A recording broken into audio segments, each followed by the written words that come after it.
Okay, wait. Okay, guys. Welcome to part 2, where we're gonna talk about the IGN review of Sonic Unleashed for the Oh 360 God, no. PS3. But you said, say your last thoughts on. Also, Happy New Year, everyone. Also, say your last thoughts on Sonic Unleashed real quickly. You said. Well, Sonic, it's gonna take a little bit for me to even get used to the speed. And the Werehog, he's very fun. It was very inventive for them to do that.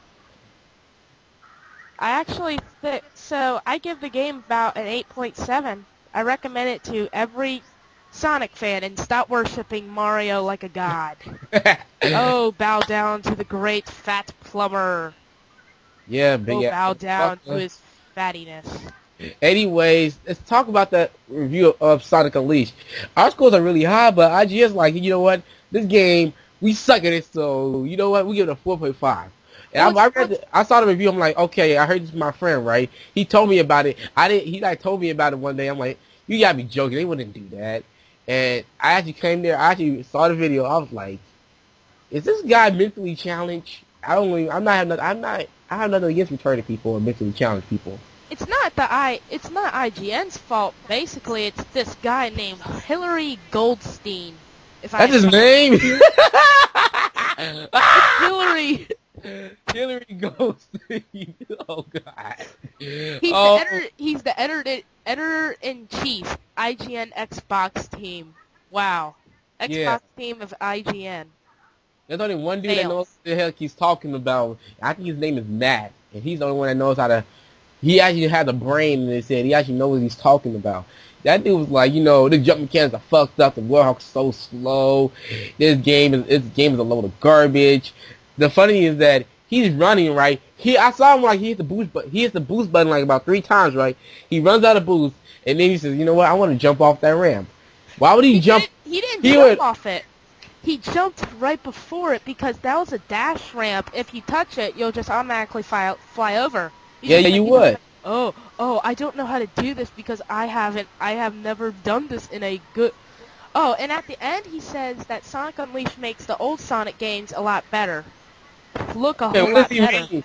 What does he mean about it? Let's say that Sonic Unleashed, what he means, they get 2 more points than it. Sonic Unleashed got a 3.5, so he's basically saying that every Sonic game that's like this is either a 3.5 or a 5.5. Oh, fuck him! Fuck him! That means Sonic Rush, Sonic Advance, Sonic Heroes, Sonic Riders. Sonic Heroes was the best thing ever. I actually like I like that game too. But people are complaining. Sonic goes fast. There's 3 types. I like playing as Tails a lot. Yeah, but this is not about heroes. But seriously, that means he's attacking like, dude, you know, is this guy a Sonic fan? Because seriously, he's saying, oh man, you know, I think he's surprised that, oh my God, Sega actually, you know, made a good game now, and we can't accept that it's a good game, so we have to attack it. I'm starting to think reviewers are trying to make Sonic look bad, and a lot of fanboys are trying to do that. Like they're trying to make Sonic look bad to make Sega stop doing him, because Sega, they put their heart into this game. It's like, you know what? We're tired of you piss-ass professional reviewers. We're tired of our fans, and we want them to all shut the fuck up. And seriously, I think Sega has shut up about 90% of their fans. Also, in the video, he says that, just in case you wanted to hear the tortured sound of my voice. He doesn't sound that tortured. He doesn't even sound tortured. No, well, first of all, he sounds professional. Like, he better quit that job and go do something else. He sounds professional. Like, the only thing I liked about that review is that he has a good voice. You know, he sounds very professional. He sounds like a newscast guy. You know, he sounds like a radio guy. He has a good voice. Everything else I didn't like. That's all. He had a good voice. I agree. Also, he says that this game... Wait. Somebody hates the Hedgehog. Somebody hates the Hedgehog at Sega. He hates the Hedgehog.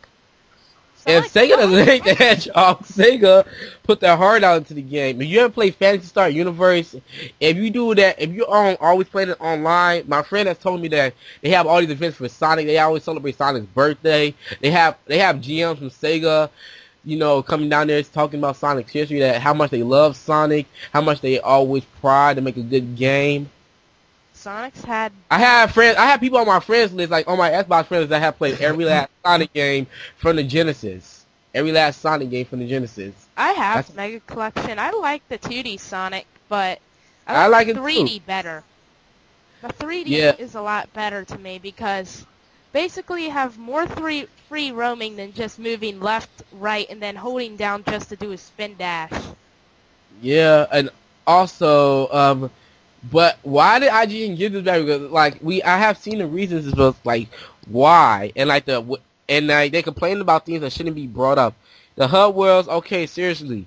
You're trying to find medals, check one, so what? You're trying to do side missions, so what? I didn't care for much about the hub worlds. I just thought they looked great, and I thought they was a decent addition. They wasn't there to say, you can do something cool in this place. Hub worlds did have a purpose, because first of all, in the first hub world for the PS2... How was you supposed to get to it was hub worlds in Sonic Adventure 1. It says, hey, you want to get to this level? Well, you got to move your ass to the where it's at. You got to move your ass to where it's at. Also, remember in how Sonic Adventure 1 you had to look in the sewers to find your light shoes? Yeah. Sega's trying to say, you know what, we're not going to let you say, hey, after you beat this level, you can go to this level, go to that level. We want you to work for it. They actually try to hit stuff in there. I remember they was hiding places too. We had to go back here to there. Like you had to go back and forth to certain places. But that was a good idea. But seriously, why did they give it a bad review? I don't get that part. I don't know. It's like, why? It's like GameSpot gave it a bad review. He says they said it had a terrible level design. No, they...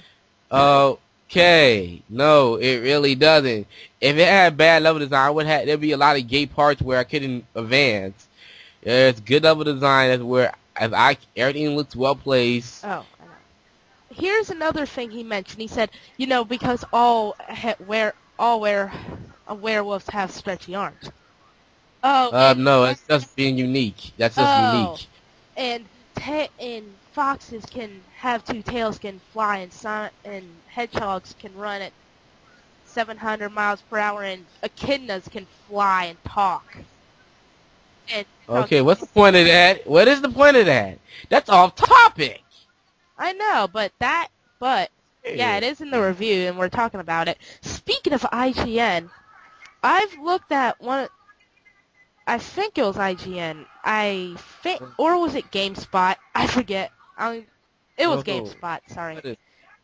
It was the Mega Man Anniversary Collection review where all it was a montage of every single boss of the 8-bit Mega Man, and you're just waiting. Why do I have to watch this? And your reward is just a thumbs up right at the end. It's like, yay, you watched this video. Here's your reward.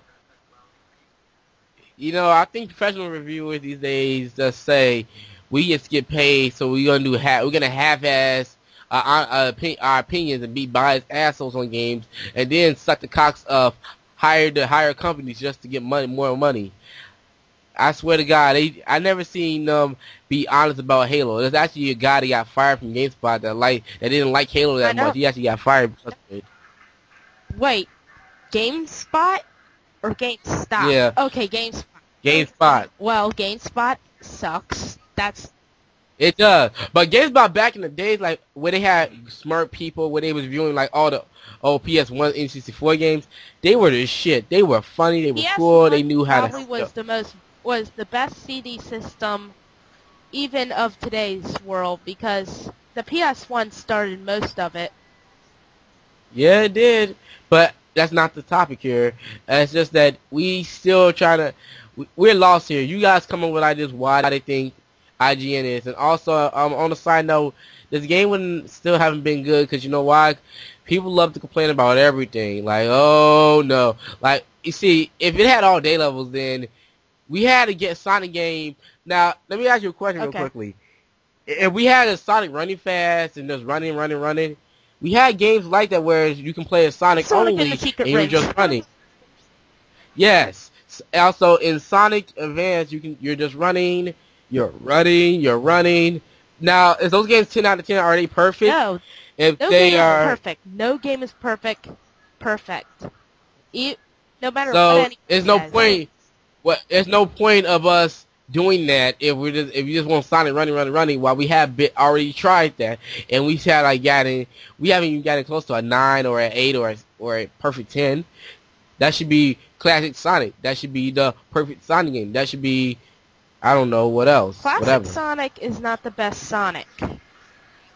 Like, let's say it just started stuff. What if they made a remake of Sonic 1? Oh, never mind. I think they already did that. No, I'm talking about the port of, remember Sonic the Hedgehog Genesis for the Game Boy Advance? Oh yeah, that was garbage. I agree. But that was off. But dude, that's off topic. But we can talk about it after this video is over. Okay. But as our final statements, fuck IGN and let's just play Sonic. Correct. And also stay tuned because